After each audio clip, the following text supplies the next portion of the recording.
Hey everybody, it's Eddie Aguilar coming to you with the video here. For those of you on Facebook that have been seeing me do live videos, I'm going to probably back off on the live videos otherwise, unless we want to do some type of Q&A. But I'm going to start recording videos and then put them out on Facebook, and I'm going to start utilizing my YouTube channel again, as that's actually been the best place that I've had people reach out to me that are seeking what it is that I have. And this morning, for those of you that don't know, this book on suicide, the effects of suicide, has been a long time, like freaking years and years in the making, so to say. And I've always fallen into a fear, and then I retreat.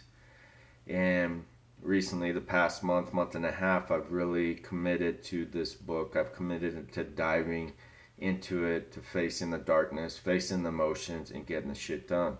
And I've done very, very well on it.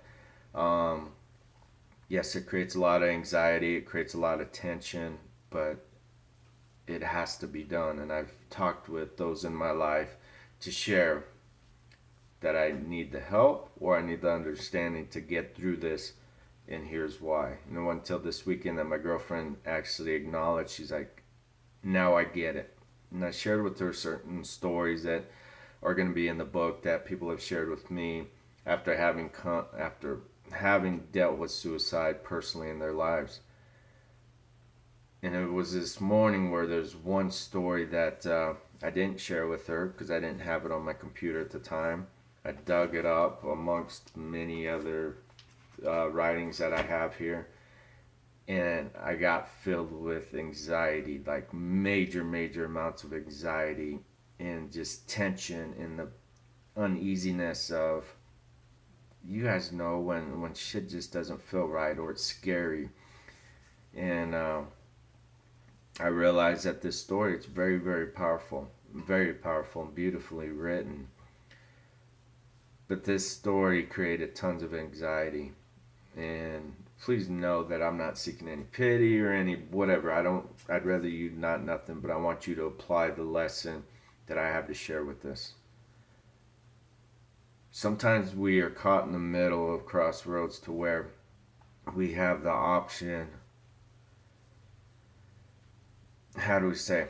The option is to face the fears, face the struggle, face the darkness, face that which is making you uncomfortable, face that which is making you unhappy in your fucking life. But if we face it and we go that route, on the other side is something that we've only thought of, that we've only dreamt of, that we've only envisioned, or we've seen in other people's lives. Or we go down the path saying, we'll go down this path because it's more recognizable. I'll still have this with me, but I'll be able to keep it hidden. It'll pop up from time to time. But life really is not going to get much better for you. I pulled out the story, I started typing, and I threw the paper down and realized the anxiety, just plain and simple anxiety that it creates in me for whatever reason. It's a trigger for some reason. And I yelled at myself to face it. You have to face this shit. You have to face it. You have to acknowledge it. You have to look it in the eyes and say, I will not let you change my direction. I will not let you overcome me. I will not let you dictate what it is I'm about to do. And this is what you guys and girls need to do, whether it's a relationship that you need to get the fuck out of, or it's a relationship that things need to be thrown out on the table so you can move forward and have a life that both of you are meant to have. It could be going to work that you don't like. Okay, fine, you're unhappy with your job. Well, start searching on the side or start creating a side business. It could be your health and fitness. Well, you know what, Eddie, I don't have the time. You know what, I've been up since 2:30 this morning. It's 5:30. I'm going to go put in 9 to 10 hours at work at a sawmill lifting heavy shit. So if I can do it, I know damn well you can do it too. The point is face your fucking fears. Acknowledge it, pop it back in the mouth.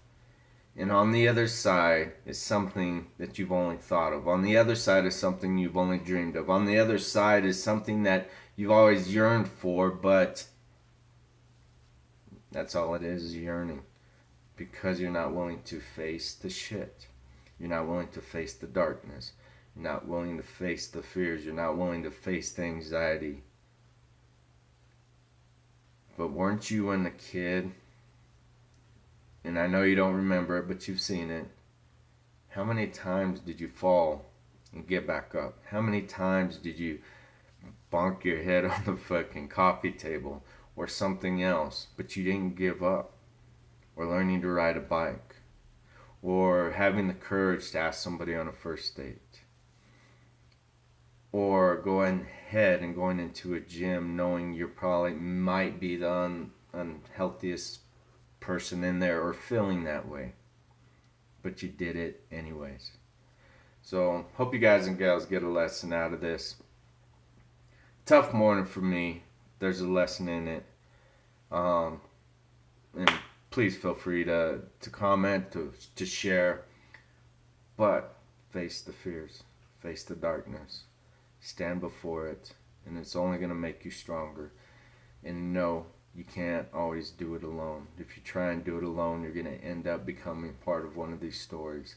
Don't be afraid and too proud to ask for help, because there's somebody else that had just gone through it. There's somebody else that might be going through it. There's somebody else that might need you to go through it so you can help them go through it as well. So you guys and girls, be looking forward to talking to you soon. See you.